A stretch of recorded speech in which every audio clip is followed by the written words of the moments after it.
யூடியூபில் காகித சக்தி செய்திகளை காணுங்கள். காகித சக்தி செய்திகளுக்காக செய்திகள் வாசிப்பவர் சவுந்தரராஜன். அதிமுக திருவள்ளூர் வடக்கு ஒன்றிய கழகம் சார்பில் டி பூங்கோவன் அவர்கள் தலைமையில் அவரது ஏற்பாட்டில் செவ்வாய்ப்பேட்டையில் பூத் கமிட்டி கள ஆய்வு கூட்டம் நடைபெற்றது. அதிமுக திருவள்ளூர் வடக்கு ஒன்றிய கழக செயலாளர் டி பூங்கோவன் அவர்கள் தலைமையில் அவரது ஏற்பாட்டில் 22/4/2025 அன்று மாலை 6 மணி அளவில் செவ்வாய்ப்பேட்டையில் உள்ள தனியார் திருமண மண்டபத்தில் கள ஆய்வு கூட்டம் நடைபெற்றது. இக்கூட்டத்தில் சிறப்பு அழைப்பாளர்களாக அதிமுக திருவள்ளூர் மத்திய மாவட்ட கழக செயலாளரும் கழக அமைப்பு செயலாளரும் முன்னாள் அமைச்சருமான ப பெஞ்சமின் அவர்களும் அதிமுக அமைப்பு செயலாளர் ராயபுரம் ஆர் மனோ அவர்களும் வருகை தந்து கள ஆய்வு மேற்கொண்டு சிறப்புரையாற்றி பல்வேறு ஆலோசனைகளை வழங்கினர்.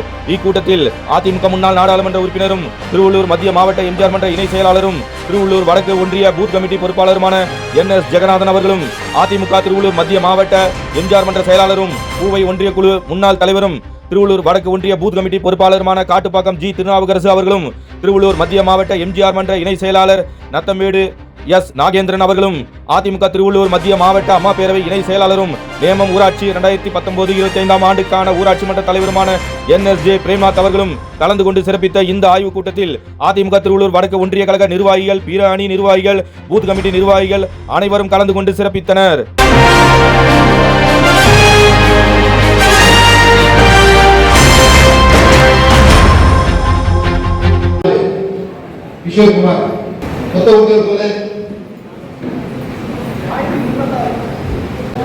டி விஜய், டி சங்கர், மகேஸ்வரி, அசோக்குமார் தேர்தலில் பூத் கமிட்டி பொறுப்பாளர் அன்புக்குரிய அறிஞர் ராயபுரம் மனோ அவர்கள் மத்தியிலே கருத்துரை வழங்குவார்கள்.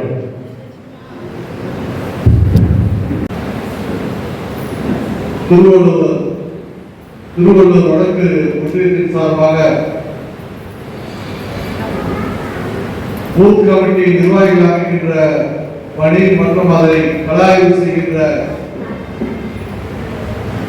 இந்த நிகழ்ச்சிக்கு தலைமை பொறுப்புடையில் இருக்கின்ற ஒன்றிய கழகத்துடைய செயலாளர் அருமை சகோதரர் பூங்கோவன் அவர்களே, எனக்கு பின்னாடி நிறைவுரையாக இருக்கின்ற உங்களுடைய மாவட்ட செயலாளரும் கழக அமைப்பு செயலாளரும் முன்னாள் அமைச்சருமான அருமையண்ணன் பெஞ்சமின் அவர்களே, இன்று நம்ம எல்லாம் வழிநடத்தி சிறப்போடு செயல்பட்டுக் கொண்டிருக்கின்ற கழக பொதுச் செயலாளரும் முன்னாள் முதலமைச்சரும் இந்நாள் சட்டமன்றத்தினுடைய எதிர்கட்சி தலைவரும் நாளைய உங்களுடைய கடுமையான உழைப்பின் மூலமாக வர இருக்கின்ற 2026 சட்டமன்ற தேர்தலில் ஒரு புதிய வரலாற்றை படைத்து மீண்டும் புரட்சி தலைவி அம்மா புரட்சி தலைவர் எம்ஜிஆருடைய ஆட்சியை தமிழகத்தில் அமைக்க இருக்கின்ற நம்முடைய நெஞ்சமெல்லாம் நிறைந்திருக்கின்ற அருமை அண்ணன் புரட்சி தமிழர் எடப்பாடி அவர்களுடைய ஆணைக்கிணங்க இந்த பூத் கமிட்டி நிர்வாகத்தை அமைக்கின்ற பணியும் அதனை கலாய்வு செய்கின்ற பணியும் நாம் இன்று செய்து கொண்டிருக்கிறோம். உங்களுடைய பணி என்பது மகத்தான பணி. பூத் கமிட்டி நிர்வாகிகளுடைய பணி என்பது உதாரணத்துக்கு ஒரு பூத்துக்கு 1000 வாக்காளர்கள் எடுத்துக்கொண்டால் அந்த 1000-ஐ நீங்கள் 9ஆக பிரித்து கொண்டால் ஒருவருக்கு 120 வாக்காளர்கள் அல்லது 40-50 குடும்பம் இல்லை 15-20 வீடுகள் ஒரு ஆளுக்கு அவ்வளவுதான் வரும். அப்படி சுலபமாக வாக்காளர்களை சென்றடைகின்ற பணியை சுலபமாக செய்து விடலாம். புரட்சி தலைவி அம்மா அவர்கள் சட்டமன்றத்திலே சூழ்நிலைத்தார்கள். தன்னுடைய மறைவுக்கு பிறகும் இந்த அனைத்து இந்திய அண்ணா திராவிட முன்னேற்ற கழகம் இன்னும் எத்தனை நூற்றாண்டுகள் ஆனாலும் மக்கள் பணியில் தொடர்ந்து இயங்கும் என்று புரட்சி தலைவி அம்மா அவர்கள் சூழ்நிலைத்தார்கள். அந்த எண்ணத்தை நிறைவேற்றுகின்ற வகையிலே தான் புரட்சி தமிழர் அண்ணன் எடப்பாடியார் அவர்கள் இந்த இயக்கத்திற்கு ஒரு வலுவான கட்டமைப்பு வேண்டும். இந்த கட்டமைப்பு என்பது ஒரு விதையை மண்ணிலே விதைத்து அதற்கு வேலி அமைத்து தினமும் தண்ணீர் ஊற்றி ஒரு 6 மாத காலம் நாம் கஷ்டப்பட்டோம் என்று சொன்னால் அதன் பிறகு அந்த செடி வளர்ந்து தன்னாலே மரமாகி வாழ்நாள் முழுவதும் நமக்கு நிழல் காய்கனிகள் பூக்களை தருகின்ற ஒரு அற்புத வளர்ச்சியை பெறும். அதுபோல நம்முடைய இயக்கம் இன்னும் பல நூற்றாண்டுகள் தொடர்ச்சியாக இந்த தமிழகத்தை ஆள வேண்டும் என்று சொன்னால் அதற்கு அஸ்திவாரம் இந்த பூத் கமிட்டி தான். சென்ற தேர்தலில் கூட பாத்தீங்கன்னா 2021 நம்ம 75 தொகுதியில் வெற்றி பெற்றோம். ஏறக்குறைய 29 தொகுதியில் பாத்தீங்கன்னா வெறும் 5000 வாக்கு வித்தியாசத்துல தான் தோத்துருக்கோம். ஒரு 14 தொகுதியில பாத்தீங்கன்னா வெறும் 10,000 வாக்குகள் வித்தியாசம் தான் நம்ம தோல்வி சந்தித்திருக்கு. இத ரெண்டையும் சேர்த்தாலே பாத்தீங்கன்னா 43 தொகுதி வருது. மொத்த ஓட்டு வித்தியாசம் எவ்வளவுன்னு பாத்தீங்கன்னா வெறும் 2 லட்சம். 2 லட்சம் வாக்குகளை நம்ம ஆட்சியே இருந்திருக்கிறோம். தயவு செய்து இன்னும் நமக்கு 10 மாத காலம் இருக்கின்றது. சுதீஷ்வரன் சொல்வார், முயற்சி பிளஸ் தொடர்ச்சி ஈக்குவல் டு வெற்றி. முயற்சியும் இருக்கணும், அதுல தொடர்ச்சியும் இருக்கணும். இன்னொன்று சொல்லுவார், பிற்காலத்தை கஷ்டப்படாம இருக்க இன்னும் கொஞ்சம் கஷ்டப்படுங்க, நிச்சயம் இது நடக்கும் என்று சொல்லி உங்கள் அனைவருக்கும் என்னுடைய நன்றியை தெரிவித்து அமர்கிறேன். நன்றி, வணக்கம். தலைமையை நடந்து கொள்ளக்கூடிய ஒன்றிய கழகத்துடைய செயலாளர் அருமை என்ன டி பூங்கோன் அவர்களே, எனக்கு முன்பாக தலைமையுடைய கருத்துக்களை ஆலோசனை எல்லாம் வழங்கி அமர்ந்திருக்கக்கூடிய கழக அமைப்புச் செயலாளர் மாவட்டத்துடைய பொறுப்பாளர் அன்பண்ணன் ராயபெருமார் மனோன் அவர்களே, இந்த ஒன்றியத்துடைய பொறுப்பாளர்கள் முன்னாள் நாடாளுமன்ற உறுப்பினர் அருமை என்ன ஜெகநாதன் அவர்களே, மாவட்ட எம்ஜிஆர் மன்றத்துடைய செயலாளர் நண்பர் அருமை அண்ணன் காட்டுப்பாக்கம் டி திருநாவுக்கரசு அவர்களே, தகவல் தொழில்நுட்பத்தை சேர்ந்தக்கூடிய அன்பு சகோதரர் சவுந்தரராஜன் அவர்களே, செயல்வீரர்கள் மோகன் பாபு அவர்களே, கழக முன்னோடிகள் அருமையண்ணன் எம் மணி அவர்களே, நாகேந்திரன் அவர்களே, சுப்பிரமணிய அவர்களே, அபில் முசாமி அவர்களே, ருதுபாலன் அவர்களே, புள்ளக்கிழவி அவர்களே, கலாவதி துறை அவர்களே, குணசீலன் அவர்களே, உதயகுமார் அவர்களே, ஆதிமலம் அவர்களே, முரளிதரன் அவர்களே, ரஞ்சித்குமார் அவர்களே, ரீட்டா அவர்களே, பாலாஜி அவர்களே, பாபு அவர்களே, ஸ்ரீ முஸ்லாம் அவர்களே, ராஜாங்கம் அவர்களே, அருள்தாஸ் அவர்களே, சவுந்தரராஜன் அவர்களே, சிவகுமார் அவர்களே, அன்பு சகோதரர் பிரேம்நாத் அவர்களே, பிரேம்நாத்தன மற்றும் நல்ல நிகழ்வுடைய பங்கு கொள்ளக்கூடிய பூத் கமிட்டியுடைய நிர்வாகிகளை, கழகத்துடைய அத்தனை பொறுப்பாளர்களே, உங்கள் அத்தனை பேருக்கும் எனது நன்றிகளந்த முதற்கண் வணக்கத்தை நான் அன்போடு தெரிவித்துக் கொள்கின்றேன். இது ஒரு முக்கியமான பணி, பிரயோஜனமான பணி, முக்கியமான பணி. ஏதோ கூப்பிட்டாங்க, என்ன தலைவராக போட்டிருக்காங்க, செயலாளராக போட்டிருக்காங்க, துணைத் தலைவராக போட்டிருக்காங்க, துணை செயலாளராக போட்டிருக்காங்க, அல்லது பொருளாளராக போட்டிருப்பாங்க சொல்லியிருப்பாங்க. ஆனால் உங்களுக்கு என்ன பணின்னா, உங்களுக்கு சம்பந்தப்பட்ட வாக்குச்சாவடியில் இருக்கக்கூடிய ஒட்டுமொத்த வாக்குகளை இந்த 9 நிர்வாகிகள், 6 ஆண் 3 பெண்கள், மொத்தம் 9 பேர், ஒரு 900 ஓட்டுன்னா சரிசமமாக 100 ஓட்டை பிரிச்சுக்கணும். அப்போ அந்த 100 ஓட்டை பிரிக்க சொல்ல ஒரு 10 குடும்பம், ஒரு 10-12 குடும்பம், ஒரு 5-6 வீடுகள்கிட்ட நம்ம போகணும். ஒரு 10 வீடுகள் அதிகபட்சமாக போகணும். போயிட்டு அந்த வாக்காளர் இருக்கிறாங்களான்றதை உறுதி செய்யணும்.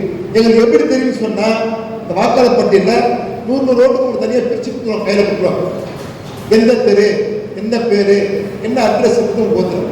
அப்போ அந்த வாக்காளரை நீங்க வந்து இருக்கிறாங்களா, அங்கிருந்து குடி வேற எங்கன்னா போயிட்டாங்களா, இல்லை இறந்துட்டாங்களா, புதுசா வீட்டில் யாருன்னா வாக்கு சேர்க்கக்கூடிய நிலையில் இருக்கிறாங்க மட்டும் உறுதி செய்யும்.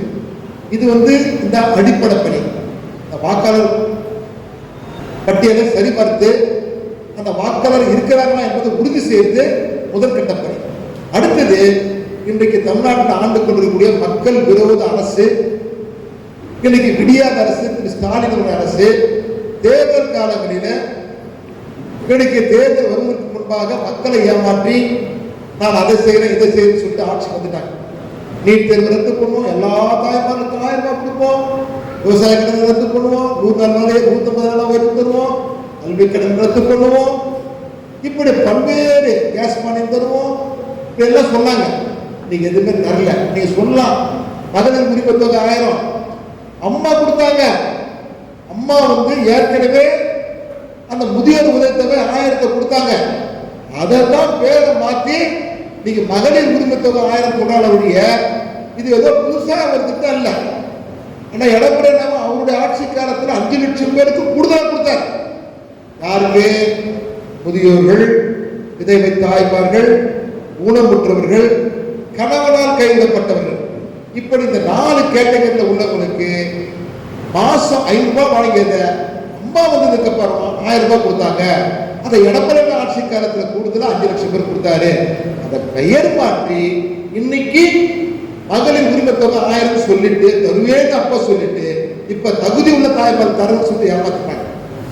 இப்ப ஏற்கனவே முதியோர் தொகை வாங்குற 1000 ரூபாய் வாங்குறவங்களுக்கு கூடுதலா இன்னொரு 1000 மகளிர் உரிமை தொகை சொல்லி கொடுத்தாங்கன்னா வரவேற்கிறாங்க.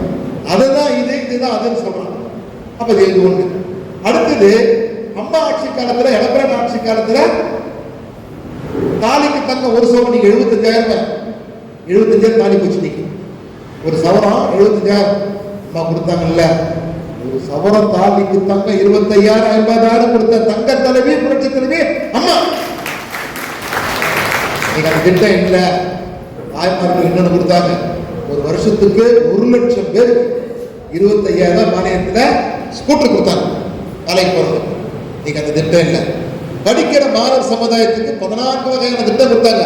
பாட புத்தகம், நோட்டு புத்தகம், பேனா, பென்சில், கிரையான், சுமந்து செல்லக்கூடிய புத்தகப்பை, 4 சீருடைகள், காலணிகள், தூரத்தில் சென்று கல்வி பயில வேண்டும் என்று சொன்னால் இலவச பஸ் பாஸ், இலவச சைக்கிள் கொடுத்தாங்க. இதுக்கு மேல என்ன கொடுத்தாங்க?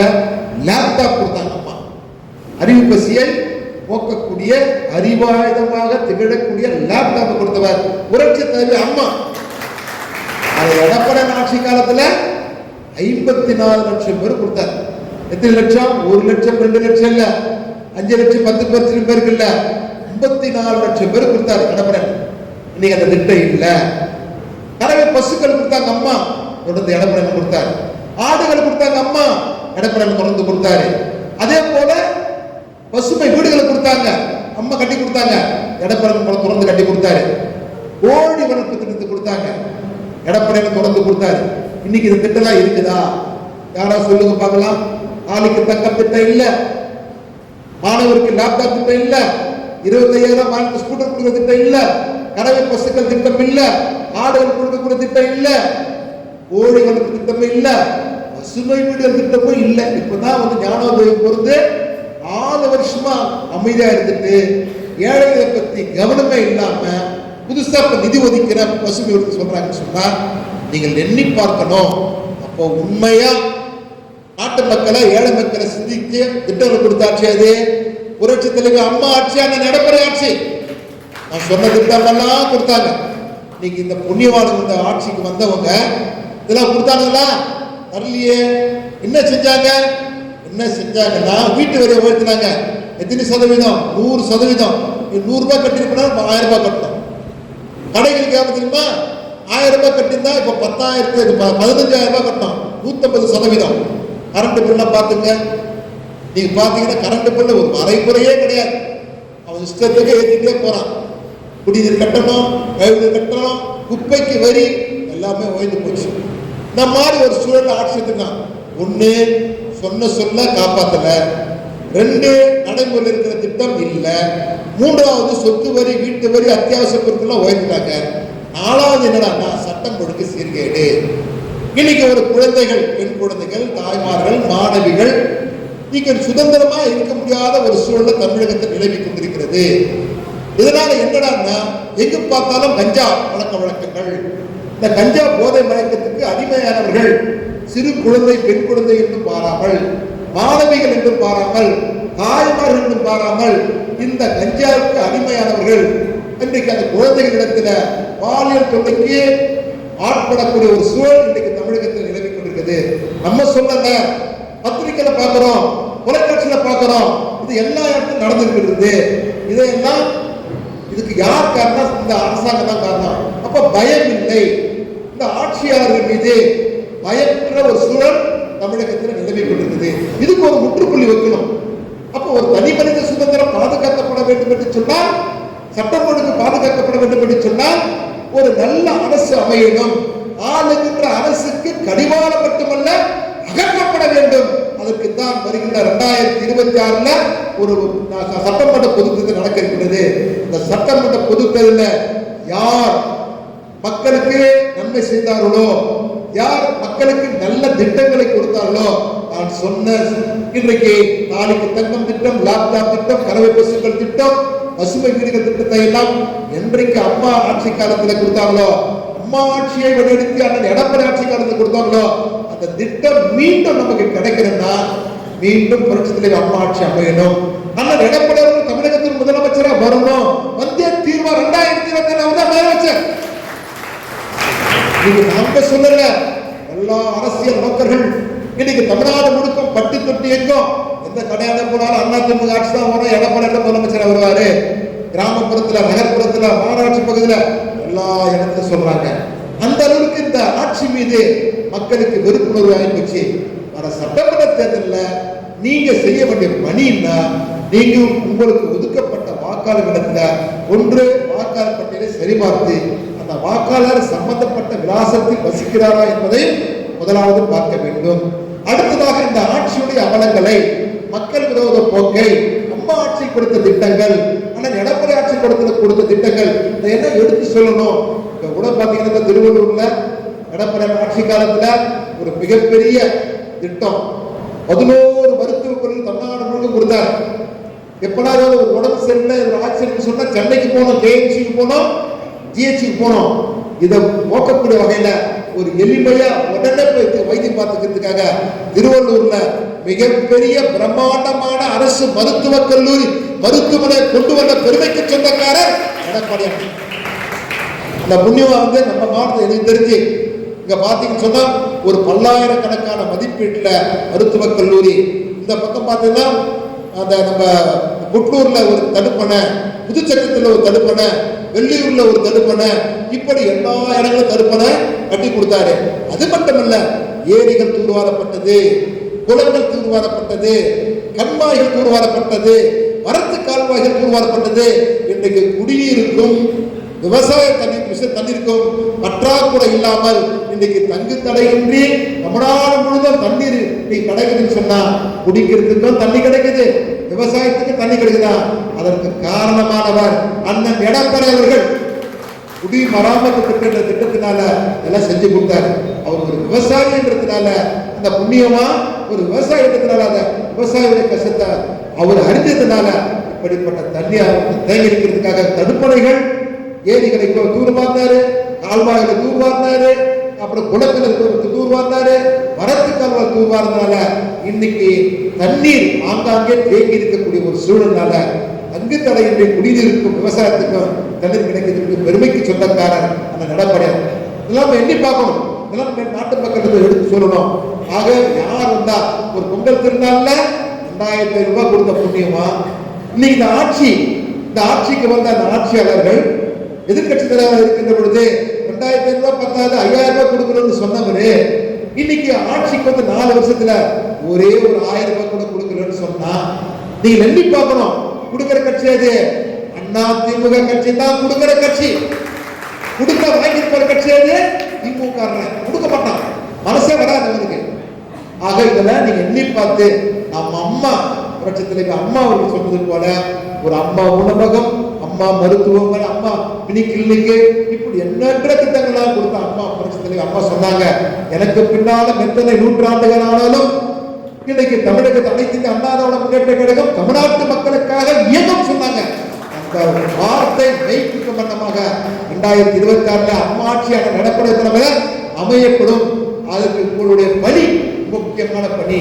நிச்சயமாக அந்த இயக்கம் உங்களுக்கு உறுதுணையாக இருக்கும் என்பதை நல்ல நேரத்தில் கூறிக்கொண்டு வருகை தந்த அனைவருக்கும் மீண்டும் ஒருமுறை எங்களது மனமார்ந்த நன்றிகளை வாழ்த்துக்களை தெரிவிக்கின்றேன். நிலவர பணியில் நம்பிக்கையான நிறுவனம் GRS என்டர்பிரைசஸ் பெரிய பாய்மார்க்கு வடமதுரை எண்ணகுப்பம் ரோடு. அனைத்து இசைகளும் கற்க சிறந்த இடம் வேப்பம்பட்டு AJ மியூசிக் அகாடமி, அப்ரோ பார்மசி மேல்தளத்தில்.